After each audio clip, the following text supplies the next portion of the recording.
Hoy tenemos la presentación del libro de Teresa Oñate, Lecciones actuales de ontología griega, arcaica y clásica. Y ha venido acompañada de Alberto Morán Roa. Teresa Oñate, como muchos ya sabéis, es catedrática de filosofía en la UNED y directora de la cátedra El Crítica. Y Alberto Morán es doctor e investigador postdoctoral y becario Margarita Salas.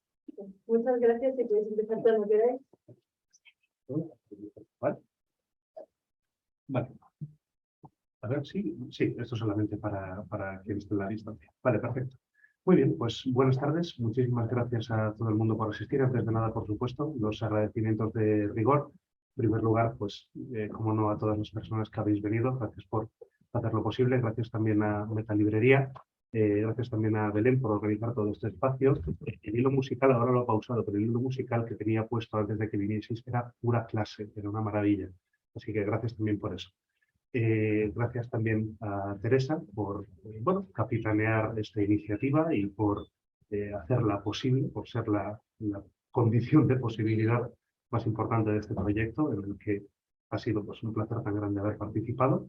Y bueno, pues sin más dilación, antes de cederle la palabra a Teresa y que nos comente ya en profundidad de qué estamos y qué vamos a encontrar y en torno a qué vamos a trabajar, pues bueno, me gustaría hacer una presentación muy breve. Yo entiendo este trabajo, este proyecto, como una obra, como su nombre indica, de ontología, de metafísica en el sentido más radical del término, clásica y arcaica, en la que está constituida desde mi punto de vista, por tres vectores muy importantes, desde un planteamiento que podríamos llamar en el ámbito de la posmodernidad, no como posmodernidad, como época, ni con todas estas nociones erradas, sino dentro del ámbito del pensamiento posmoderno. ¿Cuáles serían estos tres vectores? En primer lugar, la noción de que este pasado con el que estamos en diálogo no está superado, no es una etapa consumida, no es algo que haya quedado atrás ni que haya quedado superado porque, por paradigmas mejores, sino que este pasado, esta Grecia arcaica y clásica, subyace y desde la profundidad interpela. A mí siempre me viene a la cabeza el concepto un poco pictórico de una interpretación tónica, de algo que está llamándonos y preguntándonos y apremiando a un diálogo desde esa profundidad. Por otra parte, el segundo vector es reclamar esa herencia griega, reclamar su papel, no solamente como un marco al que nos acercamos o como una pieza de museo, sino como algo que es un elemento constituyente, es una beta, está entreverado dentro de, que cruza a su vez esa intersección entre facilidad, historia y lenguaje, lo que apunta Heidegger. Grecia está ahí, y reclamar esa impronta, reclamar esos parámetros que nos constituyen, que articulan nuestro pensar, nuestra cultura tan importantes, es una de las tareas importantes del libro, y precisamente frente a esta reclamación de esta herencia, impugnar la lectura de una vulgata que se reclama objetiva sin serlo, como esta figura china del faro que apunta en todas las direcciones menos hacia su propia base y por lo tanto no se conoce. Esta vulgata que precisamente lo que plantea es, bueno, esto efectivamente es un depósito de contenidos que pertenecen a otra época, a otro periodo, etc. Se impugna esa perspectiva en este texto y se impugna precisamente mostrando no solamente esa interpelación de la que hablaba, sino cuanto hay en ella de valioso, de creativo, de posibilidades, de fundante, etc. Y el tercer aspecto dentro de este ámbito de la posmodernidad es que, por supuesto, no existe interpretación neutra, no existe el punto cero de la interpretación. Os lo intentarán decir que existe, no existe. Se hace, por supuesto, desde planteamientos como el orden de importancia de Heidegger y también de Deleuze, para mí era inevitable encontrar al Deleuze de diferencia y repetición en muchos de los planteamientos aquí expuestos. Por último, en este libro, siempre que se habla de Grecia o se hace un trabajo sobre Grecia, siempre está la tentación de recurrir a cierto panoramismo, y hablar un poco del pensamiento griego en general. Aquí lo que se ha optado es por una concreción precisamente de los aspectos ontológicos, de los aspectos metafísicos. ¿Por qué? Porque en cuanto uno empieza a leer este texto se da cuenta de que estos mimbres, ¿no? No se circunscriben ni a una teoría del conocimiento, ni a una metafísica en sentido estricto, sino que, pues eso, volviendo a Heidegger, ¿no? Son la manera en la que estamos instalados en el mundo, la manera en la que se constituye esta interrelación, esta relación con el entorno. Por lo tanto, es algo fundante en toda su radicalidad.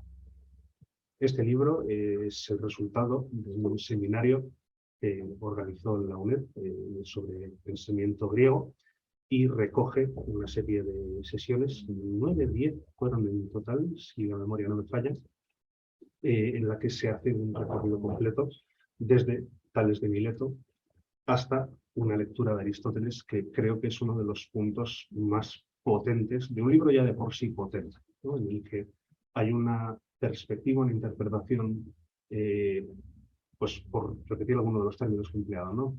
Creativa, fundante y valiente, en el sentido de ir a contrapelo de muchos años de lectura muy particular y muy interesada de Aristóteles. Entonces, lo dicho, cualquier persona que se acerque a este texto, ya sea como estudiante, ya sea como alguien que tiene curiosidad en esta perspectiva posmoderna al margen de lo que se dice la posmodernidad, que es mucho, no siempre acertado, yo creo que lo que va a encontrar es una visión ilusionante en el sentido de decir, hay más que una sola visión, hay más que la lectura monolítica de estos autores, no son objetos osificados, están dialogando con nosotros, están interpelándonos, están preguntándonos y al mismo tiempo están estableciendo los mimbres desde los cuales respondemos. Es precioso, por lo tanto, haber participado de una iniciativa de estas características y es precioso asomarse a ella una vez que concluye. Entonces, bueno, dicho esto, pues sin otra cuestión, le doy ya la palabra a Teresa para que nos comente ahora ya en profundidad, ya en detalle, pues cómo se lleva a cabo este proyecto, qué se ha querido hacer con él y qué es lo que finalmente hemos hecho.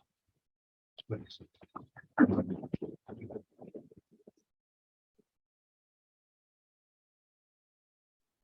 Bueno, aquí el enemigo, como sabéis, es Cronos, es el único, ¿verdad? Para los que vivimos sub specie aeternitatis, pues no hay más remedio que sufrir para que quepa algo de lo que tenemos que decir en todo esto.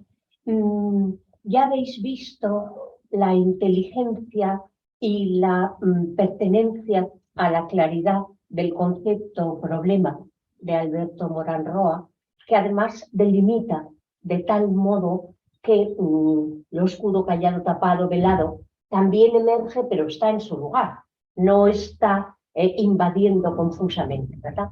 Este libro habría sido imposible sin él.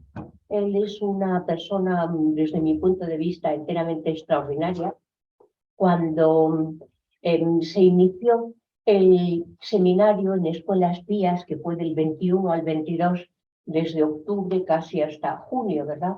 Yo estaba en un momento de dolor extremo, con 2 muertes, mi hermana amada, un mes antes de empezar, y Jacinto Rivera de Rosales, que era un filósofo muy querido de todos nosotros, pues esto fue la primera muerte en septiembre y él en octubre. Bueno, entonces esto empezaba también en octubre y Alberto se comprometió conmigo a que venía a grabar las lecciones y luego después a transcribirlas.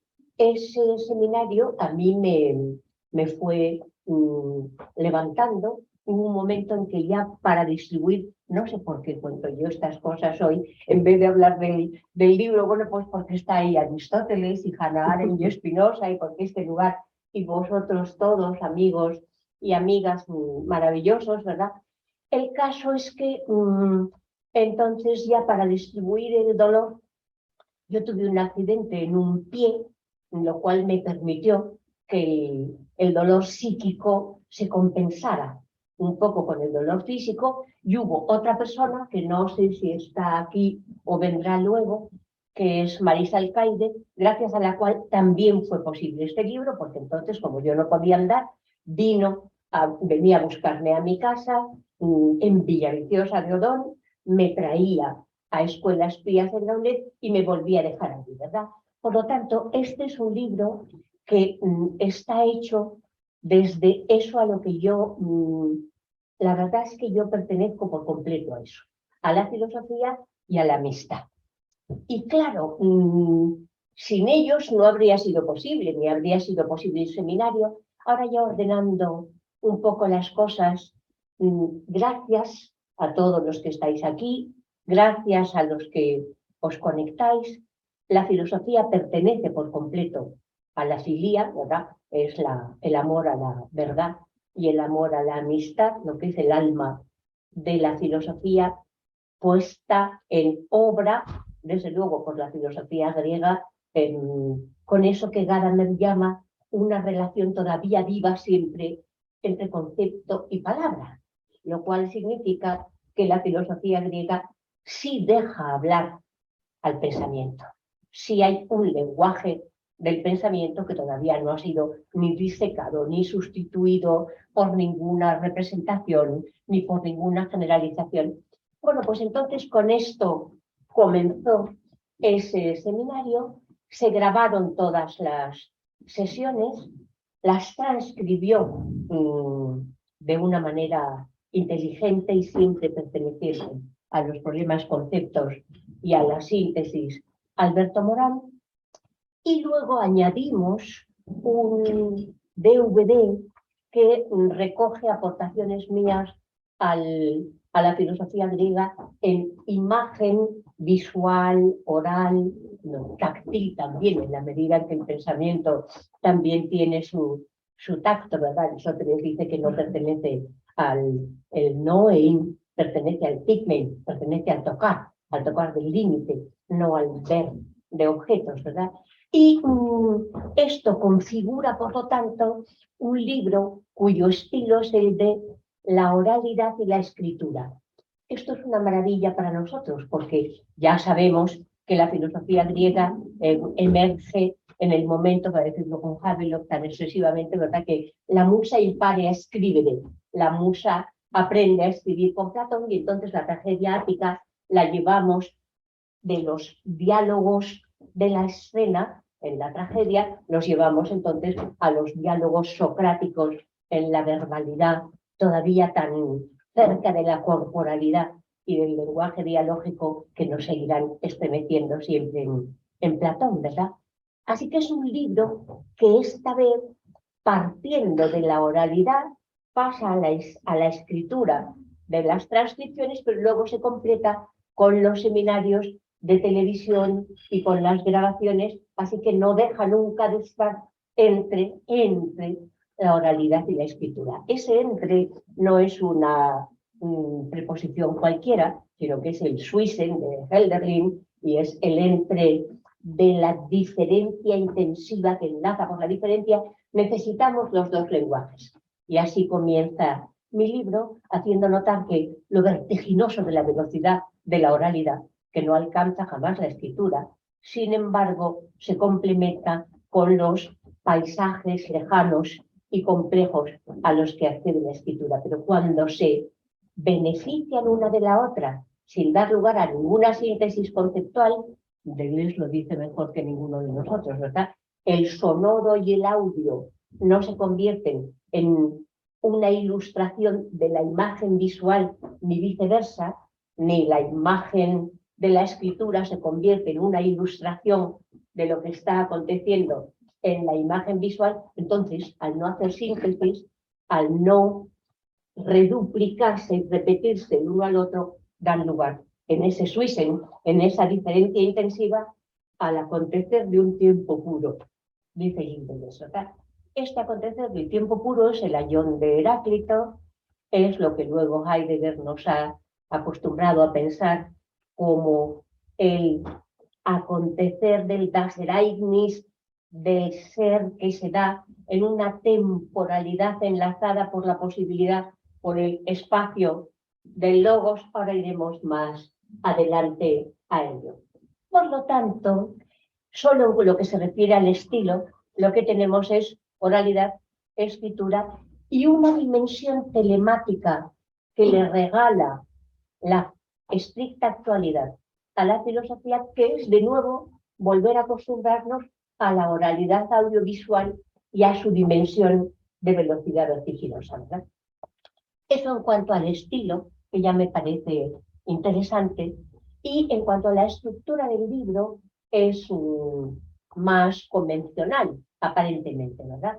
Siempre está regida por las tríadas.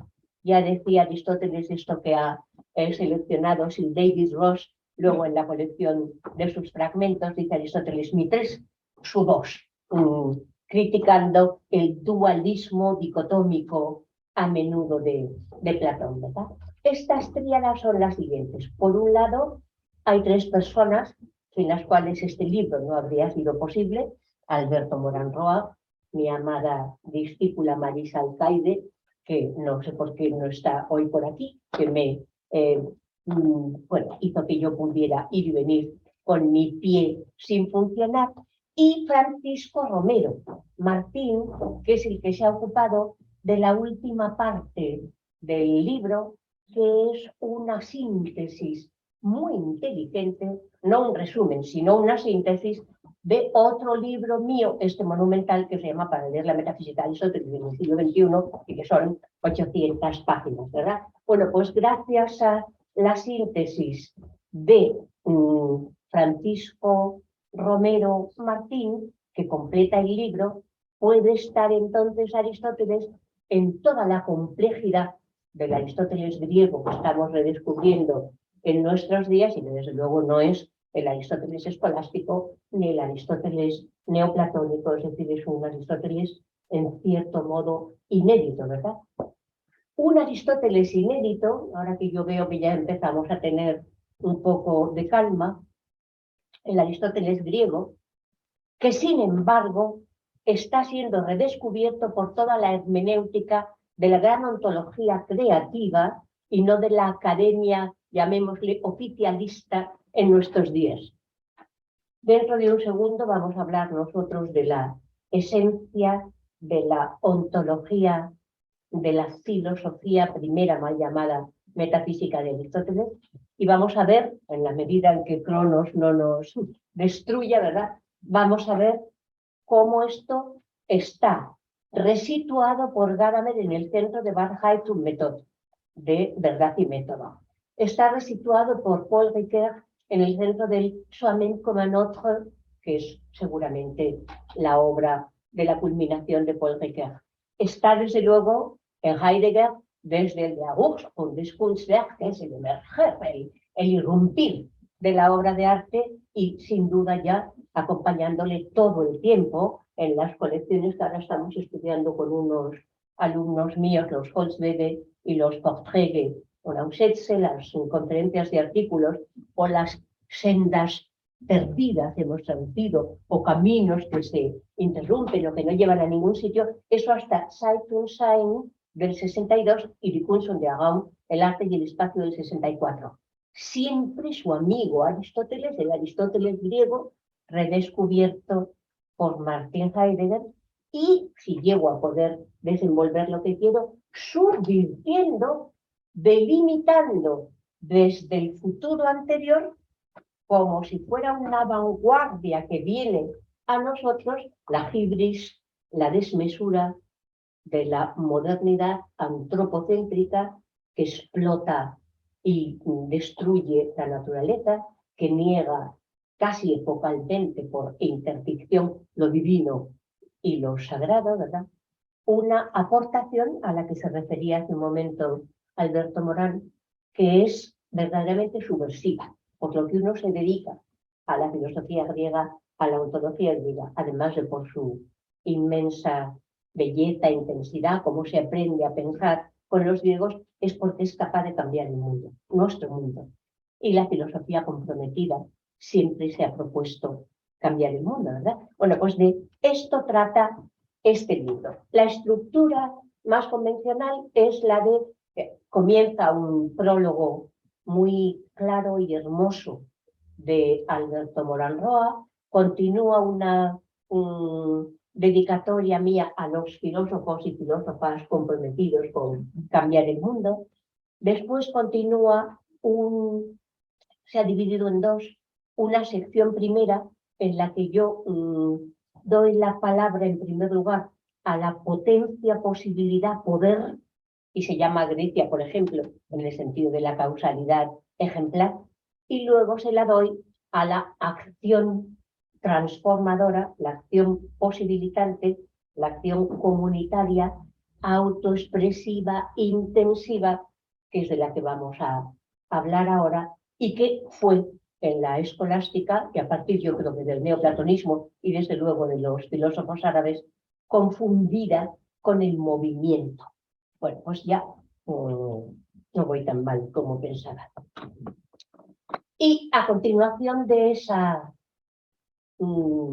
sección primera, dedicada a la potencia, posibilidad, poder de Grecia, por ejemplo, y a la acción posibilitante comunitaria, en lo que yo he bautizado como la frase del devenir del ser, que no es el movimiento del ente, viene luego la sección de Francisco Romero Martín, de esa síntesis inteligentísima y no un resumen de dos cosas.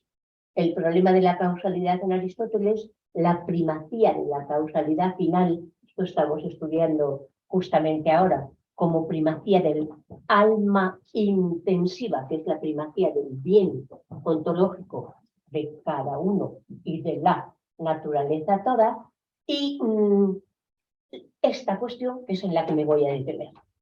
La necesidad de una ontología modal. Todo lo que he dicho, si no he fracasado por completo, converge en este punto, ¿verdad? Que es la frase del devenir del ser.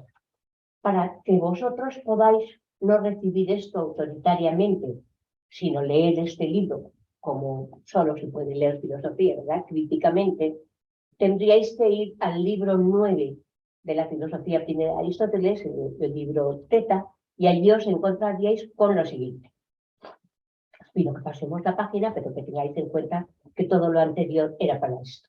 Lego, praxis, llamo acción, kinesis, no movimiento, llamo acción y no movimiento a la energía, unidad de obra como la obra de arte, por eso luego dirá Heidegger la puesta en obra de la verdad. La verdad se pone en obra en el arte, en la obra de praxis. Llamo acción y no movimiento a la unidad de obra que se manifiesta como verdad ontológica, como aletheia, no como homoiosis, no como semejanza o adecuación del contenido de conciencia a la supuesta realidad exterior, asunto demasiado complicado como todo lo que afecta al juicio, mientras que esto es no. La unidad de obra se manifiesta, se despela, se desoculta en la aletheia. Sí y solo sí. Yo he tardado mucho tiempo en entender esto último que os voy a decir.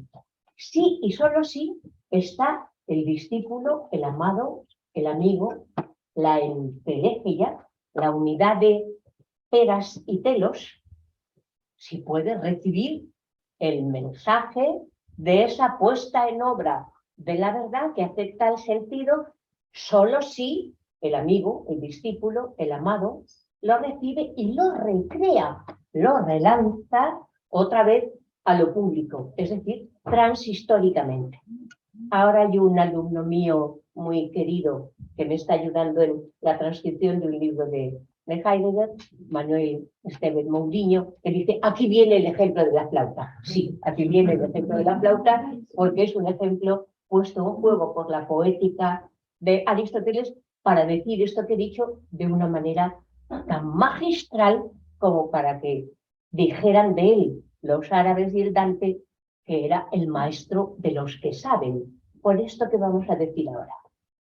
Hay un flautista que está hasta el gorro de dar la tabarra al barrio que ya están hartos también de oír los fragmentos que no pueden encajar, que ensaya como toda vuestro ejercicio de cualquier memoria, ¿verdad? Y un día ya, después del ensayo y error y el fragmento, dice, ya puedo tocar en público. Ya sé tocar, claro, no es que lo sepa para siempre. Los modernos, como detestan tanto el límite de la perfección, dicen, entonces creerá ufanamente. No, no, ya sabe tocar en público. Y entonces va y toca. Dice Aristóteles, sin ningún obstáculo lo impide. Y cuando toca, entonces la acción del sonar de la flauta se agencia su alma, sus dedos, su memoria, su conocimiento de la partitura, su respiración, porque hay además un espacio de audición adecuado que tiene al público, al discípulo, al amigo en éxtasis y que puede además salir bien o no.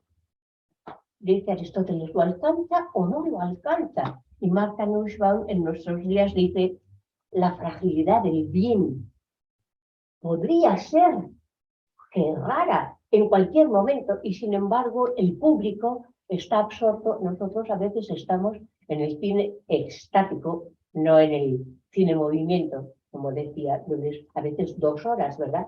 Mirando en una comunidad. De manera que si el discípulo, el amigo, el amado, insisto en esto porque ahí no hay juicio, el que esté de antemano diciendo y se equivocará, no es capaz entonces de virtualizar ese bien común, esa excelencia que da lugar a comunidad.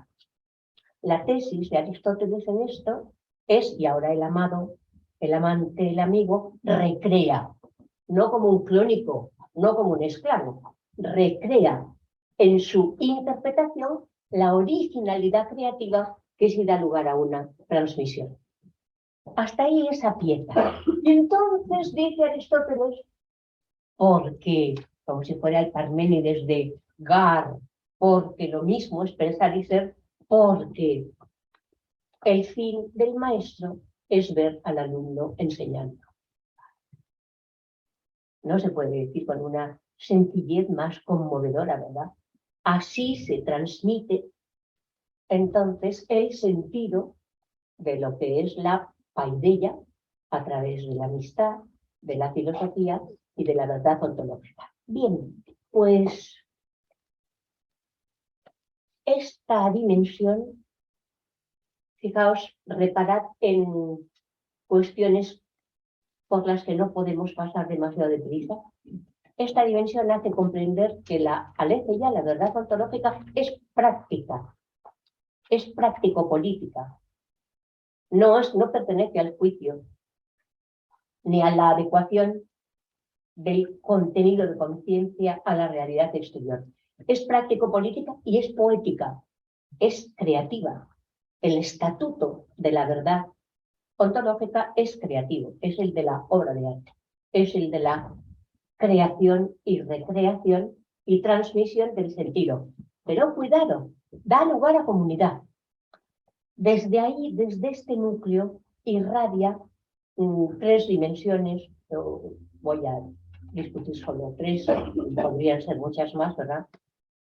Que son las siguientes. El sentido de la ética de Aristóteles. ¿Por qué?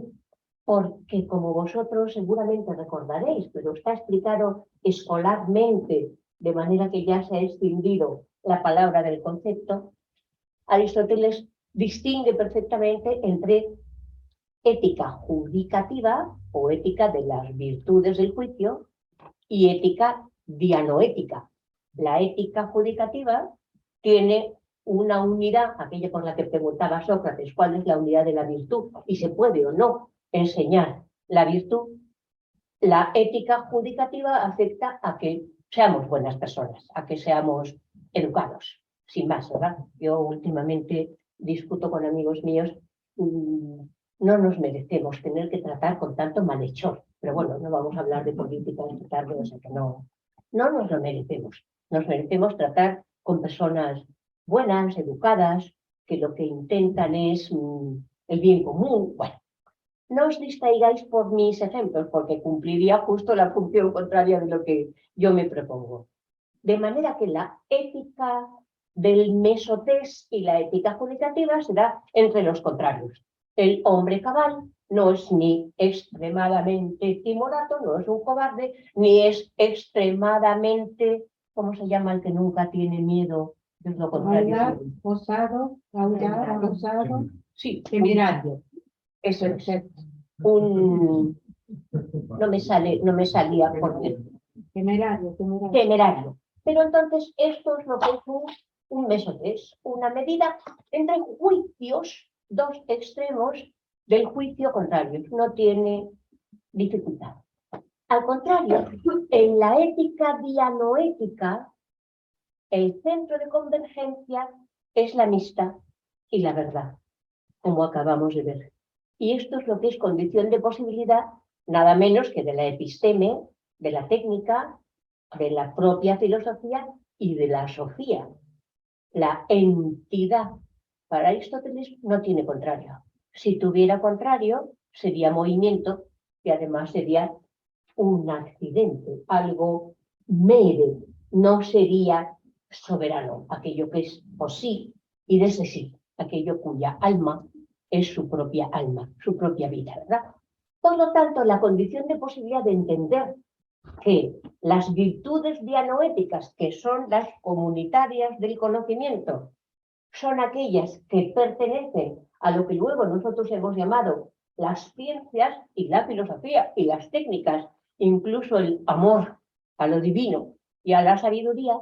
Esta condición de posibilidad es entender que hay una dimensión de la entidad, la propia entidad, la proteusía, la propia entidad, que no tiene contrario, y que el centro de esas virtudes es la amistad, la filía comunitaria, comunicativa y la verdad.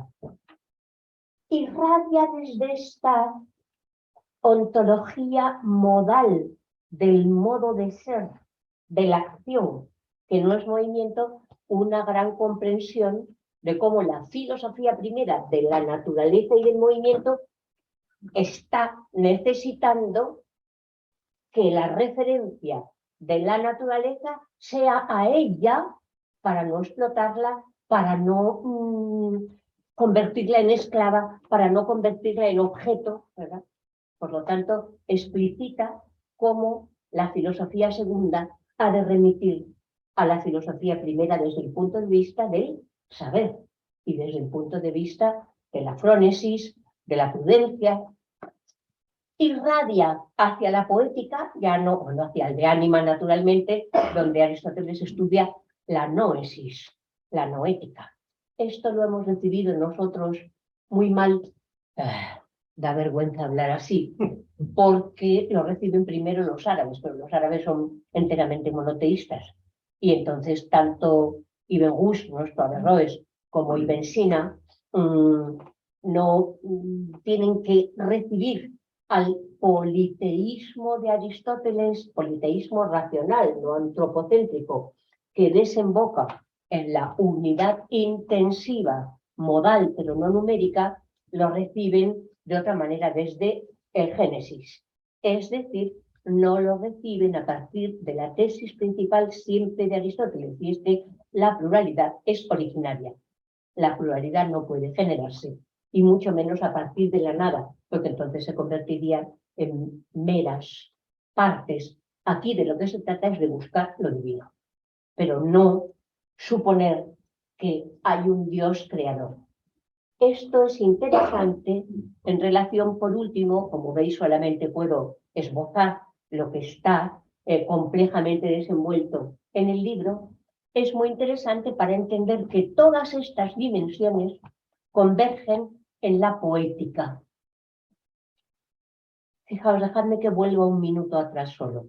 ¿Por qué digo que no hemos podido recibirlo bien de Ibn Sina? Y eso que el gran Avicena le llamábamos nosotros, es el que más se acerca a Aristóteles, aunque él mismo pone en circulación la parábola, la leyenda de que tardó 14 años en poder entender los logos de filosofía primera que compró en un mercadillo persa, porque él creía que se estaba hablando del mundo y no tenía noción para saber qué era esto del ser.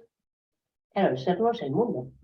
El ser es aquello que se da en el lenguaje comunitario y se da de plurales maneras, se da en el logos. Esto sí lo estamos nosotros redescubriendo, mientras que en los árabes se introduce la imaginación. En cuanto se introduce la génesis, se introduce la imaginación y diréis, bueno, pero qué bien, porque entonces la fantasía, sí, pero el problema de la ontología del límite es que tiene que hacer que lo posible se distinga de lo imposible en cada caso. Bien, ¿dónde desemboca la diferencia entre lo que estoy comentando y lo que sí es el Aristóteles griego? Que para Aristóteles, como para Parménides, y ahora iremos hacia allá, y como para Heráclito, el theorein, el noein, es de acciones, no de objetos. Theorein tes praxeos, del sentido de las acciones, no de los objetos. Esto se ve perfectamente en la poética. La poética ha sido muy mal leída. Para Aristóteles, la racionalidad de la filosofía primera y de la filosofía segunda desembocan en la poética. Fijaos qué interesante, y allí se pone en obra la verdad ¿de qué? De la tragedia ática, desde el punto de vista de dar lugar al lazo social. Qué interesante.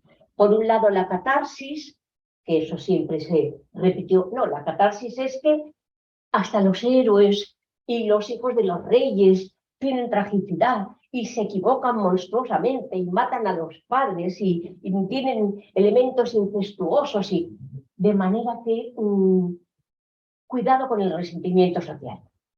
También los ricos, por decirlo así, o los heroicos sufren, ¿verdad? De manera que se produce un elemento contra el resentimiento de todos lo tienen unos y otros no.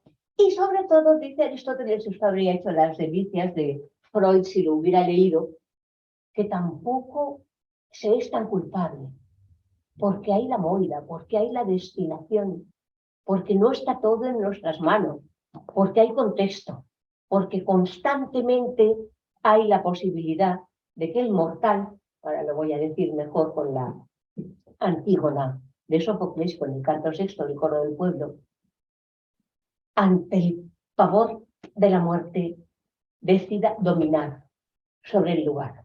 Y entonces el pueblo entero, pero que quien haga esto, que nada tenga que ver conmigo y que su divagar, su errar no se confunda con mi morar. Porque morada para el hombre, el Dios, como dice Heráclito, la asunción del límite, la asunción de la finitud, de manera que en la poética converge el qué, la educación de la sociedad civil, de la eticidad no erudita, la que no va a la educación superior de la universidad. Esto gracias a que hay una contemplación de acciones. Gadamer a su manera siempre elegantísima, y siempre muy elegante, ¿verdad? Yo le adoro, ¿no? Que bueno, el Theoros es el que está en los Juegos Olímpicos, el que está en la tragedia, porque es un contemplativo de acciones, del sentido de las acciones comunitarias, que incluso podrían en Grecia ser las panhelénicas, aquellas que no tuvieran la división necesaria, división judicativa. Aquí se pone en juego otra dimensión, que es la del amor, que es la de la filia, es la del reconocimiento. Esto está en todo Aristóteles, pero es muy interesante que está también en la hermenéutica contemporánea. Como os digo, está en el centro de Verdad y Método de Gadamer, en el centro de sí mismo como otro de Ricoeur, en el centro de todo el segundo Heidegger, incluso Gianni Vattimo, aunque luego él escoge muy coherentemente un cristianismo hermenéutico, que es un catocomunismo hermenéutico, ¿verdad? Sin embargo, hace su tesis doctoral sobre il concetto di fare en Aristóteles, la noción de acción, de poiesis, de praxis en Aristóteles. Bátimo no se atreve a dar el paso a Grecia, primero porque es italiano, hay algo que les pasa a los italianos, seguramente una demasiada cercanía de Roma, ¿verdad? Y sin embargo, cuando se hace comunista, catocomunista, en el sentido de las primeras comunidades de solidaridad y de amor, ¿no? Solo hay que leer a Pablo de Tarso para comprender eso en profundidad, ¿verdad? Sin embargo, no le habría estorbado nada el greco-cristianismo. Llegar a comprender de dónde y por qué se da lo de yo soy el camino, la verdad y la vida, o qué es logos, o qué es sige, o qué es métodos, o qué es aletheia, no podía, o qué es moira, en el sentido de la destinación, no puede estorbar a un cristianismo que no termine por desembocar en una incluso opacidad respecto del sentido de su propio lenguaje.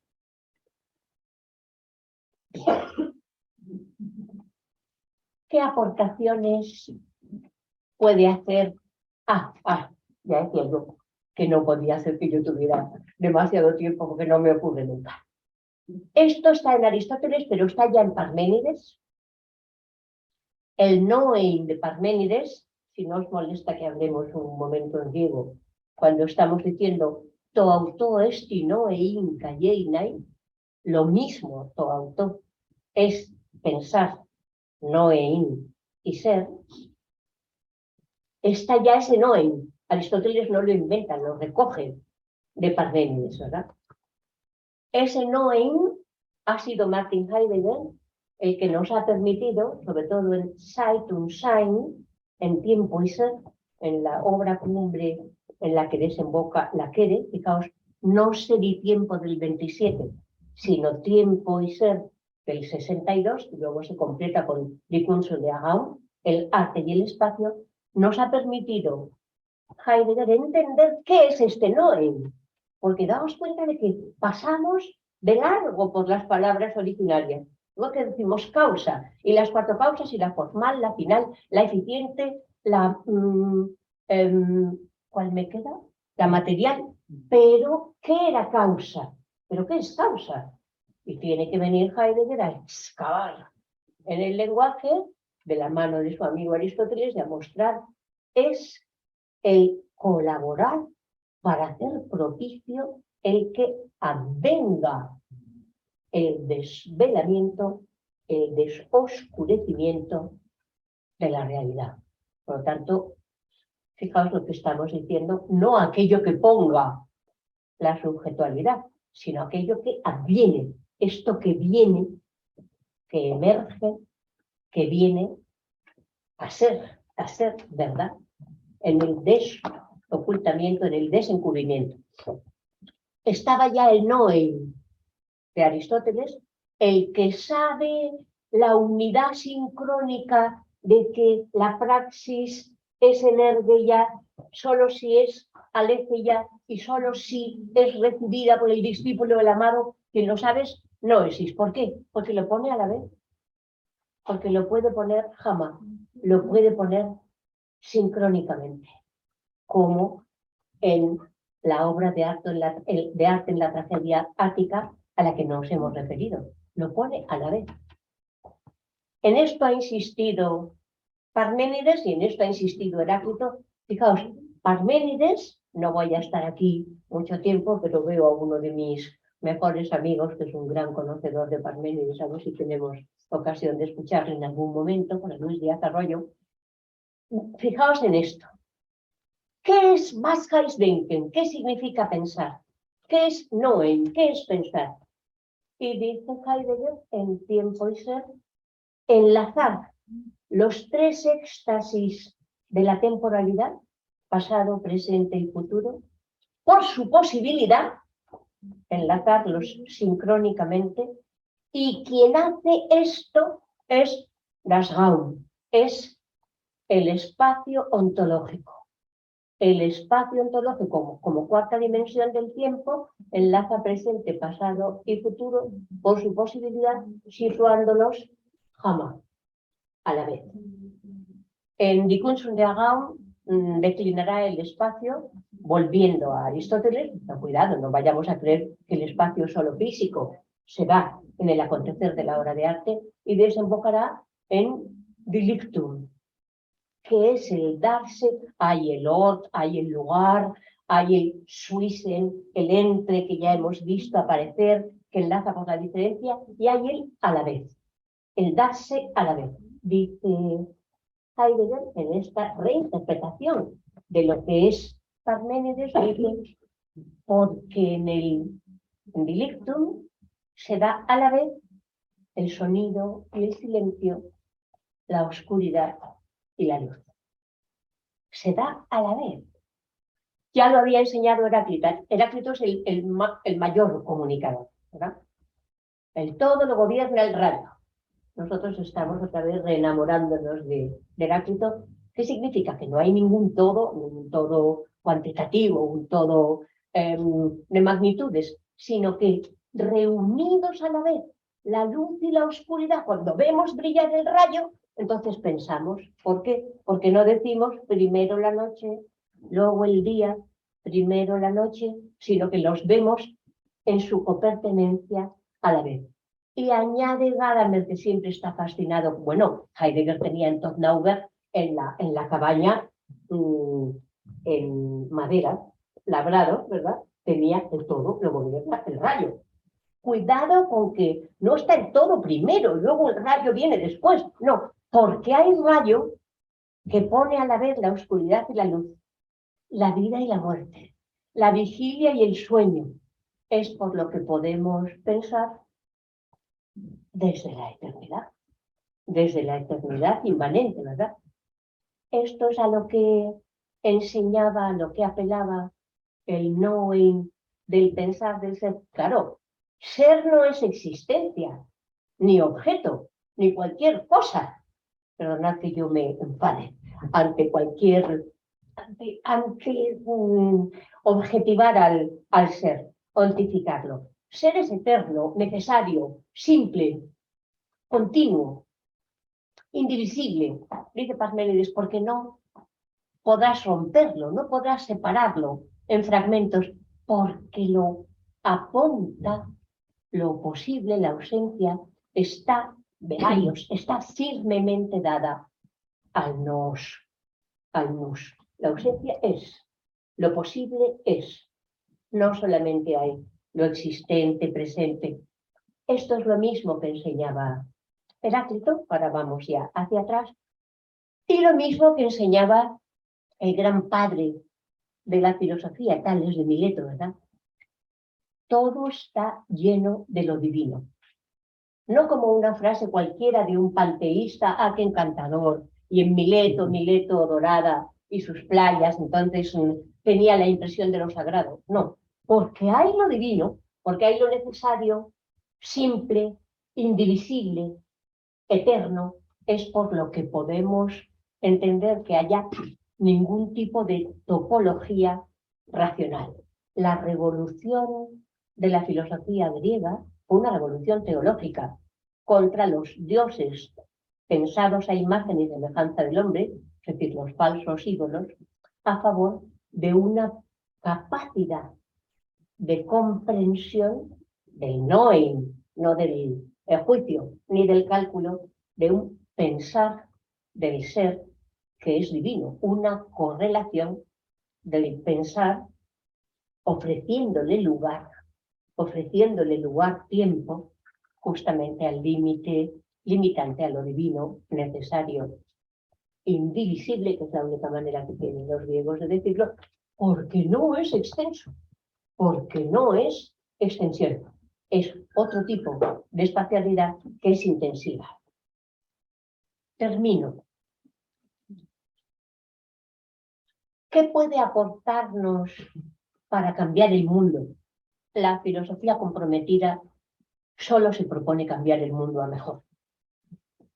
Si vosotros veis divos, mandarines o gentes que utilizan la filosofía como, ¿cómo se llama esto? Como cosmético o como sospechar inmediatamente. Es decir, o está transformando el mundo para el bien común, para el mejor modo de ser, para el mejor de los mundos posibles, que sí se distingan de lo imposible, o entonces pues está instrumentalizando la filosofía, ¿verdad? ¿Qué aporta la filosofía griega al pensamiento actual? Voy a ir muy deprisa ahora porque lo esencial de comprenderlo ya lo hemos hecho juntos en la medida de los destellos posibles, ¿verdad?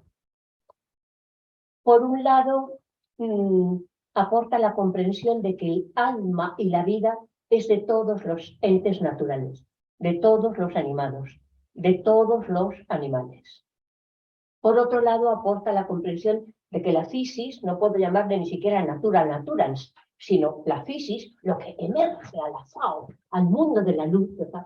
La physis es soberana, autolegislada y no puede ser esclava, ni puede ser banco de abastos, de extracción de energías, explotada. Eso es el paradigma de toda violencia, por eso también lo femenino, sea de hombres o de mujeres, lo ha entendido perfectamente en nuestro siglo, ¿no? Yo tengo una gran esperanza en la ecoteología, o la ecología comprende que está tratando con la physis divina, o no será más que un elemento fijo de un mercado cualitativo diferente.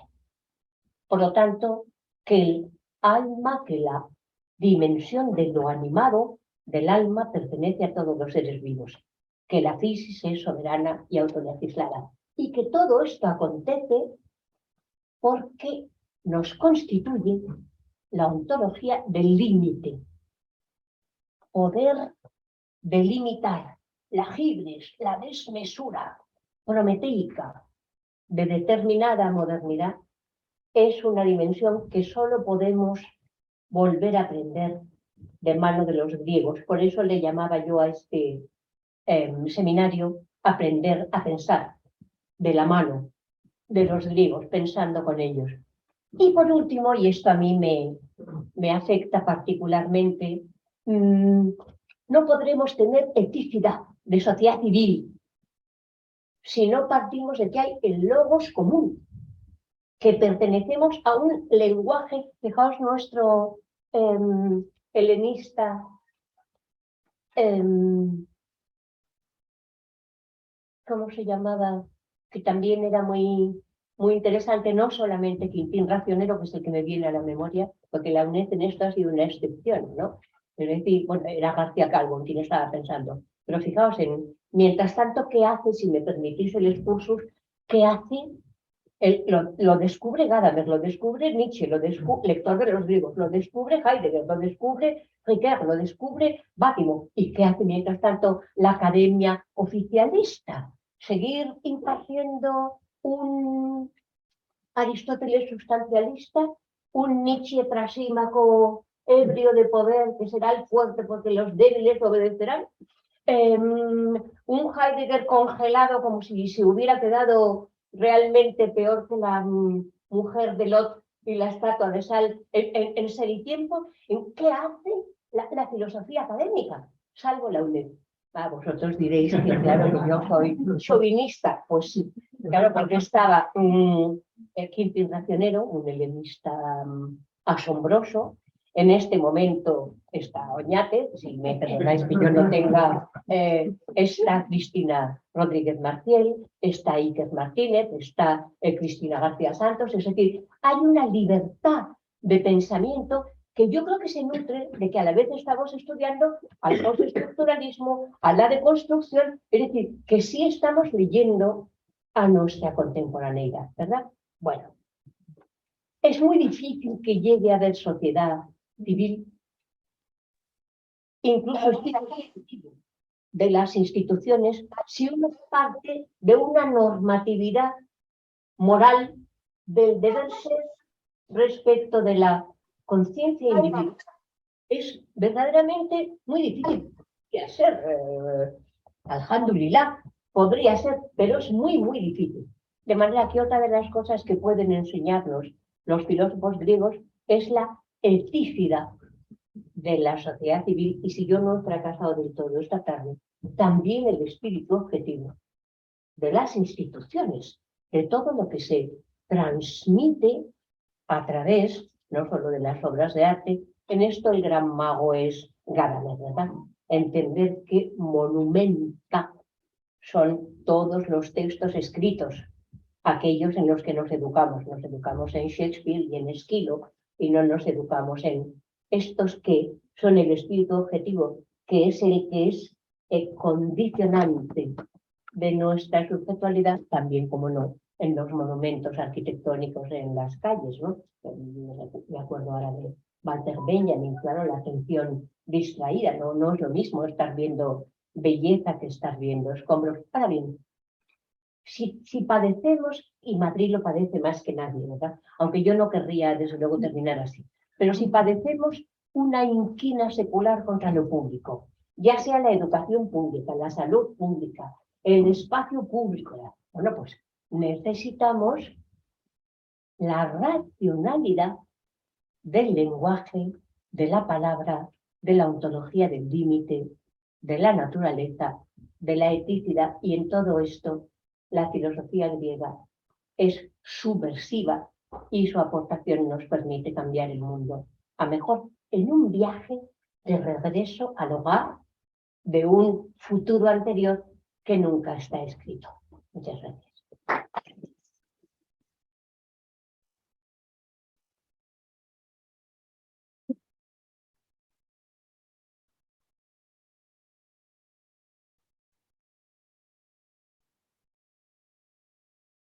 Muy bien, muchísimas gracias, Teresa.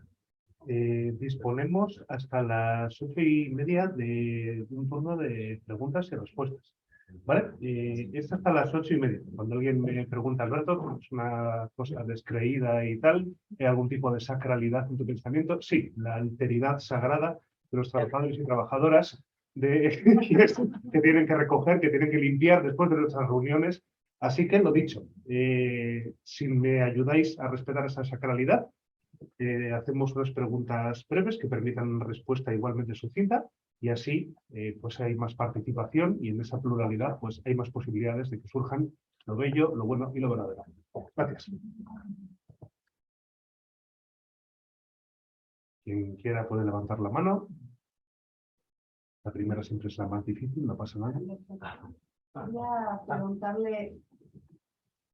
Quería preguntarle a la profesora Iñate sobre la enseñanza de la filosofía antigua, es decir, cómo encuentra, un poco ya lo estuvo diciendo ahora, ¿no? La necesidad de volver, pero el momento de entrar en diálogo con los alumnos, ¿cómo siente usted después de esta trayectoria? Porque en parte se menciona una trayectoria de su enseñanza, ¿cómo siente que ha ido cambiando la enseñanza de la filosofía antigua? Muchas gracias. Vanessa Gurhan, que hace una tesis muy bonita sobre la ontología de la creatividad poética. Yo, para dar ocasión a más intervenciones, me ceñiría en dos puntos. Por un lado, es muy liberador para el alumnado el poder hacerse cargo de... no me gusta la palabra origen por todo lo que habéis visto que digo, porque lo complejo es verdaderamente no un producto de lo elemental, sino aquello que se agencia lo elemental siempre, ¿no? Pero para el alumnado poder descubrir que lee a Anaximandro, a Aristóteles, a Heráclito, y que comprende las raíces vivas de su propio lenguaje. Claro, porque el lenguaje conceptual nuestro sigue siendo... Gadamer, que viene hoy, dice, bueno, todo el peso del lenguaje conceptual sigue estando en manos de Platón y de Aristóteles, ¿no? Pero el descubrimiento que yo hago de cómo el Aristóteles griego se basa enteramente en una cosa tan fácil como esto que os voy a decir, que está reincorporando a Parménides y Heráclito y a Anaximandro. Es eso que llama Gadamer sus presocráticos. Es decir, que no se le podía leer desde los neoplatónicos ni desde los escolásticos. Desde Hegel quizás sí. Probablemente Hegel sea, en cuanto al espíritu objetivo, el más aristotélico, él mismo lo pensaba, en cuanto al espíritu objetivo. Por lo tanto, la alegría de no tener que depender de los manuales, de las mediaciones, de las autoridades, sino poder directamente, yo no creo que haya una alegría más grande para vosotros, filósofos y filósofas occidentales, que decir, pues estoy leyendo el Cedro, o estoy leyendo el de Ánima, o entiendo qué es la simultaneidad del día y de la noche. Como dice Gadamer, bueno, qué pesado, ¿verdad? Yo no le había invitado esta tarde. Y entonces el hombre enciende una luz en su alma. Cuando comprendemos la simultaneidad del rayo, el hombre enciende una luz en la noche, una luz en su alma. Es decir, la gran alegría del redescubrimiento de las raíces vivas de nuestro lenguaje conceptual. Y luego hay un elemento que remite a lo que intentaba decir al final. En un mundo tan confuso, tan triturado, fijaos, hemos tenido que renunciar a la física, sobre todo a partir de Kant, relegándola en la crítica de la razón pura a la mecánica clásica. Hemos tenido que renunciar a la teología sobredeterminada y sobreterritorializada por religiones dogmáticas. Hay que retomar lo sagrado, hay que retomar lo divino, hay que retomar la physis, es decir, todo aquello que delimita al antropoceno, un humano demasiado humano, para decirlo con Nietzsche, que ya se hubiera quedado sin la physis viva y sin lo sagrado indisponible, no instrumentalizable. Yo profeso la necesidad del greco-cristianismo, pero desde luego retomando la comprensión de lo que son las palabras eminentes, ¿verdad? Esto que estoy comentando proporciona una gran, lo decía Alberto Morán al principio, ¿verdad? Una gran esperanza racional. Ni todo está perdido en los individuos competitivos, confusos, relativistas, ni todo está en manos de que compremos el Tao y el Yin y el Yang en las modas orientalizantes, sino que está el propio lenguaje de la filosofía viva, que es el que nos constituye, esperando que nosotros volvamos a aprenderlo con los filósofos griegos, ¿no? Yo creo que no estamos en la modernidad. Creo que hay una nueva era que sí está atendiendo a la crisis y a lo sagrado, y que afortunadamente tenemos el lenguaje de la filosofía. La filosofía ha soportado todas las territorializaciones, bueno, últimamente pretenden que se disuelva o en sociología o en determinadas humanidades. Los filósofos descubren que esto no es así. Bueno, es que los filósofos y las filósofas aman muy profundamente eso de esa búsqueda de la verdad a través del tiempo, que llamamos historia de la filosofía, ¿verdad? Que no es la historia sobrenatural, ni es la historia del poder. Desde luego no puede no darse sin ellas. Esto es lo que querríamos, estar estudiando y contemplando y pudiendo ser siempre bondadosos. Pero con eso contestarte, ¿no? La enseñanza de la historia de la filosofía griega es enormemente gratificante por cómo se produce un resurgir de la filosofía en todos los que se aproximan a la filosofía griega con libertad de espíritu, no con tantos prejuicios como para domesticarla o colonizarla desde el principio. Quizás hay un libro mío que es El nacimiento de la filosofía en Grecia, Viaje al inicio de Occidente, que es muy subversivo respecto de la metafísica de la historia del progreso, ciencia técnica, y dedico 6 DVDs de 6 seminarios larguísimos a no colonizar Mileto. Para que los griegos hablen, tiene uno que deconstruir su noción de tiempo, de lenguaje, de virtud, de... Espero haberte respondido. Quería preguntarte una cosa a partir de lo que acabas de decir ahora. Bueno, muchas gracias por tu impresionante magisterio. Has dicho que en un mundo como este no se puede estar, hablando de decir eso, siempre contemplando, estudiando. ¿Te refieres a contemplar un poco más en solitario que contemplar en sociedad, ¿no? Yo es que veo que tu discurso es una contemplación comunitaria, que quizá subes a la comunidad porque es necesaria, pero también porque quieres hacer en comunidad lo que ya se hace individualmente. Yo es que estoy más especializado en la contemplación individual, por eso tengo pocos amigos y amigas, supongo, y especializándome en esa contemplación individual veo a Jean-Luc Marion, que es el autor sobre el que estoy estudiando, que coincide perfectamente con lo que nos has explicado de la energía en Aristóteles. Yo lo llamo, bueno, él no lo llama, pero yo lo llamo así para explicarlo, un poco por influencia, la coincidencia de lo dado con el modo de darse, que vale no solamente para la acción comunitaria, para la noesis comunitaria, sino también para la acción que uno mismo tiene con el fenómeno que vive. Y sin embargo, tú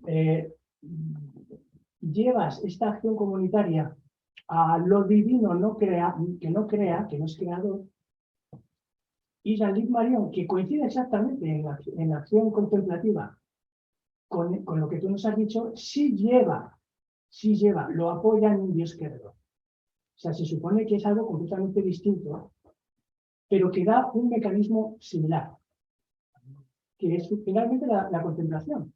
Puede entenderse como individual o como colectiva. Muchísimas gracias, Antonio Paredes, que está en ese momento, yo diría que en mi experiencia académica, el momento más creativo que conozco y más sabio de las personas es cuando están a punto de leer la tesis o cuando la acaban de leer, ¿verdad? Vamos a ver, y Antonio Paredes hace una tesis sobre Jean-Luc Marion que lee el 10 de mayo, ¿no? No le gustaban, ¿No le gusta? no le gustaban. Es una pregunta muy interesante, si bien la respuesta es previsible, en el sentido de que, claro, ni individual solo, ni comunitario solo, ¿no? Yo creo que una de las dimensiones inmensas del Aristóteles griego es cómo nos enseña que la metexis, la participación, es al mismo tiempo, otra vez el Jama, es al mismo tiempo el enriquecimiento de la plenitud, de la diferencia individual y el enriquecimiento por las diferencias de cómo el bien es diferente para cada uno, para cada una de esas instancias, por las diferencias enlazadas en el bien común, lo cual necesita, por su parte, decir, y el bien, es decir, el ser, no es un género, ni es un uno, ni es una abstracción, ¿verdad? Como nos ha interesado todo eso a medida que decíamos, cuidado con la globalización, no se convierta en una generalización que pierda lo local, ni las diferencias, y que además entonces sí sea internacional,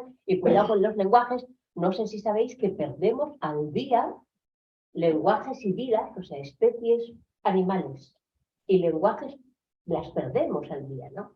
La respuesta es la participación de la diferencia plenificada es siempre solidaria con la comunidad, si esa diferencia no es solo individual, lo cual en el caso de la contemplación es imposible, porque claro, el que dice yo quiero estar solo, todos los filósofos, seguramente os pasa, ¿verdad?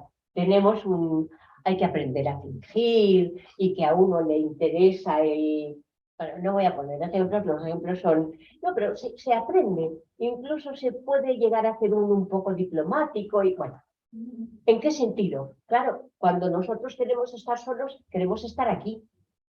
Es decir, en esta biblioteca, yo me la llevaría como si fuera una bombonera a mi casa. Es decir, yo quiero estar con Aristóteles y con Spinoza y con Nietzsche y esto es lo que llamamos también contemplación, no solo, pero sí el que nos deje un poco el mundo en paz.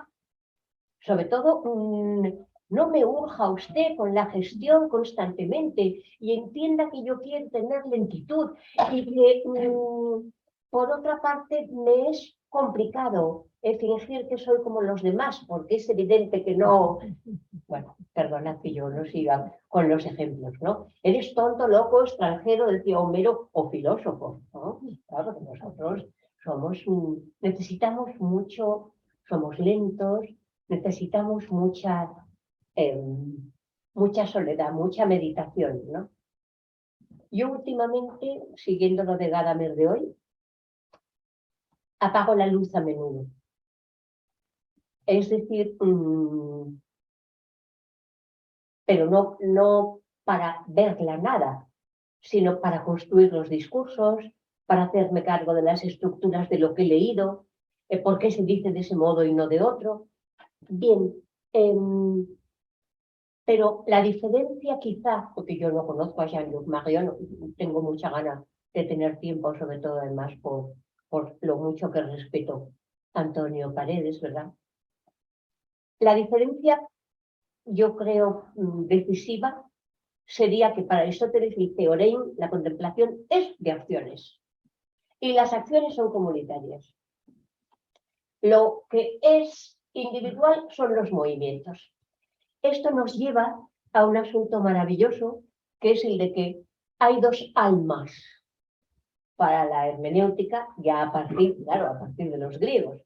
El alma del cuerpo individual, que salvo en religiones de la salvación, y ojalá eso sea cierto, y no... ojalá que lo sea, ojalá sea cierto, el alma del cuerpo muere con el cuerpo. Mientras que el alma comunitaria no muere si lo logra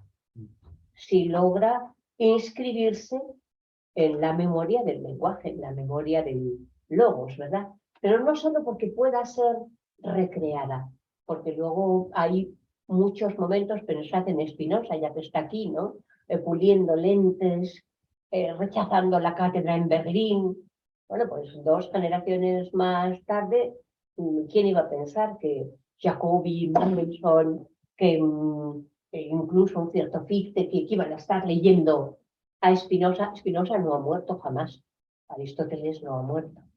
Es decir, hay un alma comunitaria que tiene además poco sentido de la sobrevivencia individual,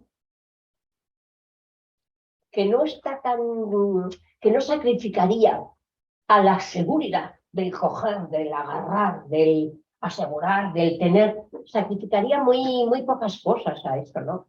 Y este alma comunitaria se llama espiritual para Grecia, es noem, es alma espiritual, reflexiva, comunitaria, de las acciones hechas en común. Que una de esas acciones es pensar y leer lo que los otros... Bueno, nosotros estamos rodeados de muertos siempre, ¿verdad? Hermosísimos muertos para nosotros, ¿no? Acordaros de Heráclito, mortales, inmortales, inmortales, mortales, viviendo unos gracias a la muerte de los otros y los otros viviendo a través de nosotros mismos, ¿no? La respuesta sería éxtasis, participación y equilibrar. Ya tenemos bastante dificultad, por ejemplo, las mujeres lo sabemos hace mucho, con la conciliación. Ahora es un asunto para los masculinos y los femeninos por igual. Y desde luego que la teoría, la contemplación, es comunitaria de obras. Eso para mí es importantísimo. Yo en ese sentido soy católica y jesuítica, es de obras. No es ni de intenciones ni de individuos, son obras que dan lugar a comunidad. El amor comunitario del cristianismo es eso que está aquí. Yo también lo creo. Pero por eso hay que hacer ahí una labor muy grande de desdogmatización, ¿no? ¿Alguna pregunta más?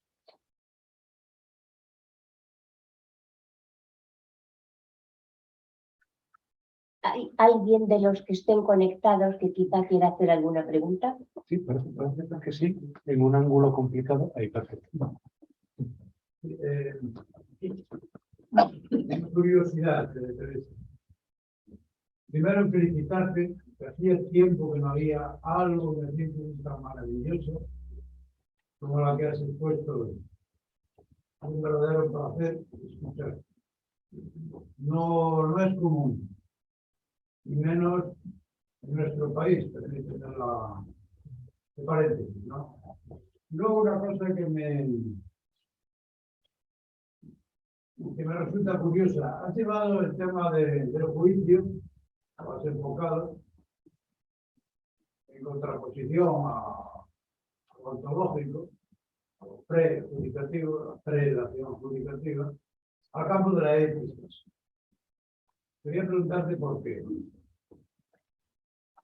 Muchísimas gracias, Antonio Domínguez. Viniendo de ti lo que has dicho me llena de unción, de respeto.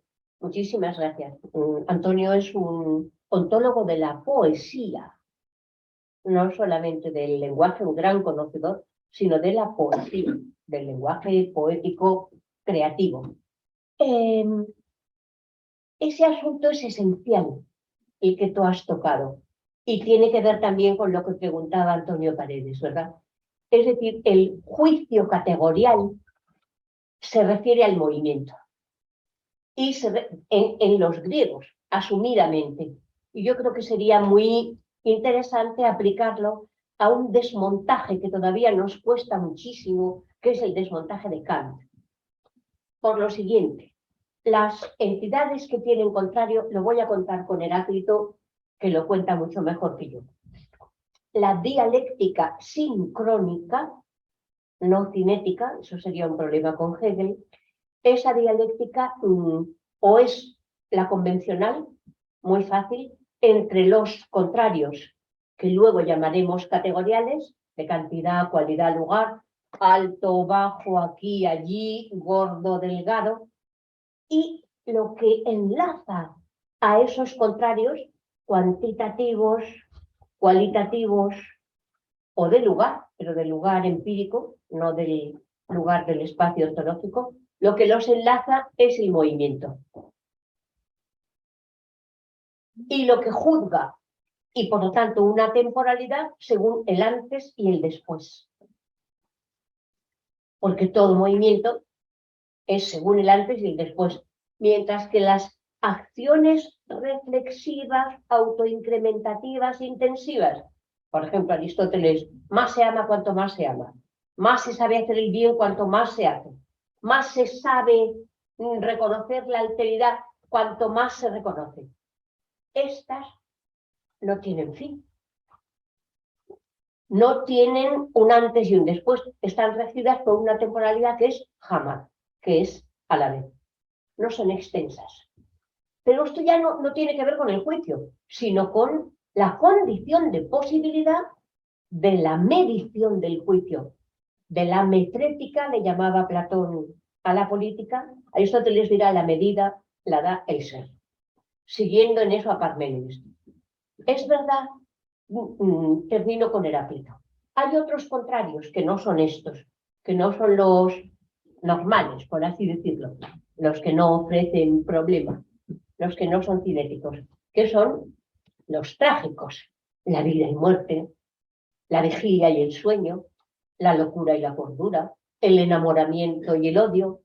Estos no están regidos por el tiempo cinético que se mide según el antes y el después, sino que súbitamente acontece, de golpe, acontece que nos despertamos, que nos dormimos, que nace un hijo, que se muere alguien, lo cual nos transforma por completo la vida, pero esto está regido por Ayón, por el tiempo del instante eterno, que sin embargo aparece y desaparece, pero enlaza el aidion del tiempo de la eternidad divino con el cronos, los enlaza, un instante eterno, que luego desaparece, dura un instante.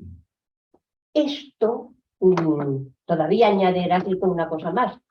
El punto preciso por el que se enlazan lo eterno y lo mortal, en el ayón del instante eterno, este punto preciso es Kairos. La gracia, la caridad, el don, la alegría, la oportunidad, la plenitud de la juventud, el brillo de la plenitud del ser. Esto es Kairos. Después sería la relación entre el movimiento y la acción. Claro. Entonces, la acción, justo ahí hemos empezado. Lego, praxis, sub, kinesis. Llamo acción y no movimiento. Por lo tanto, ya no estoy en el juicio, ya no estoy en la justicia. Ahora es Parménides quien lo dice mejor, porque Aristóteles recibe a Parménides y a Heráclito. Y entonces Parménides, recordáis todos que el poeta está en aquella cuadriga, está guiado por las doncellas y por las yeguas y por lo femenino, porque ahí no hay la guerra, no hay la discordia. Bien, eso no os entretengáis con tonterías. Y entonces llega un momento en que hay una puerta en el cielo. Y en esa puerta en el cielo dice Parménides que el poeta, con suaves palabras, las doncellas, con una retórica de persuasión, convencen a la justicia de que abra la puerta de doble venganza y pago, de doble hoja, las dos puertas siempre, la dualidad del bien y el mal, de lo verdadero y lo falso. La abren, la convencen, la abren. Dice Parménides. Y entonces se produjo una inmensa apertura. Claro, la de la verdad sin contrario. Ahora ya aparece un ámbito que no es el del juicio, que no tiene contrario. Un ámbito inmenso para, perdonad mi expresividad dramatúrgica, el de lo abierto. El de lo abierto que enlaza por la diferencia, sin contrario. Aquí ya no es lo verdadero y falso, ni lo bueno o malo, sino que es el ámbito de la creatividad, de la poesía. Y entonces es cuando viene, bueno, si lo pudiéramos leer a la vez, ya habría venido para que se abriera, ¿verdad? Entonces viene la diosa y tu poeta, que no te guían malos compañeros, sino la necesidad. Y la justicia, claro, sin justicia no lo hay, pero no se reduce a la justicia. Sin concepto no lo hay, pero no se reduce al concepto. La noesis como ese pensar que enlaza lo posible y que tiene siempre la comprensión de la unidad intensiva, no se daría sin juicio, pero no se puede reducir a juicio. Yo creo que este descubrimiento está por hacer todavía para nosotros y sin embargo pugna. Al mismo tiempo es autorreflexivo. La noesis es, pero también la sensación. También la sensación sabe que siente, también la percepción sabe que percibe. Ahí hay todo un elemento muy preciso que es este, y termino. Y es el de la comprensión noésica de la unidad intensiva e indivisible. No es casual que el cristianismo dedique a la reflexividad espiritual racional el término de Espíritu Santo. Y si uno estudia teología, ojalá yo tuviera ese tiempo, ¿verdad? Se encontraría con que el contenido del Espíritu Santo, que enlaza por las lenguas de fuego a pesar de la literalidad diferente, entendiendo la comunidad de sentido, le llama dogmática.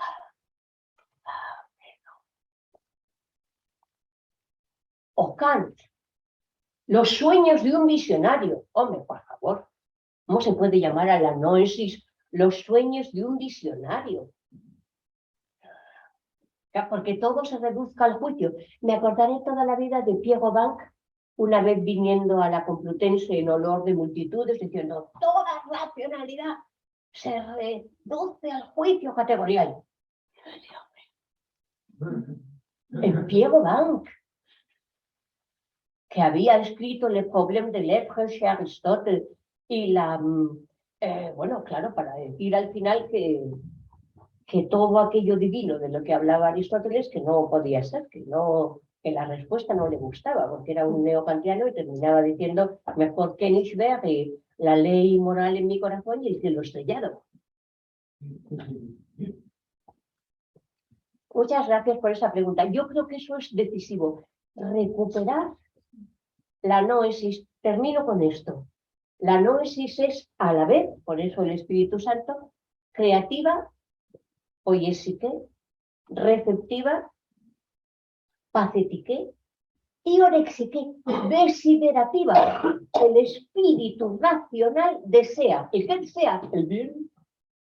El encuentro del amor entre la acción productiva creativa y su recepción. Bueno, falta de decir que Parménides esto lo dice en el poema.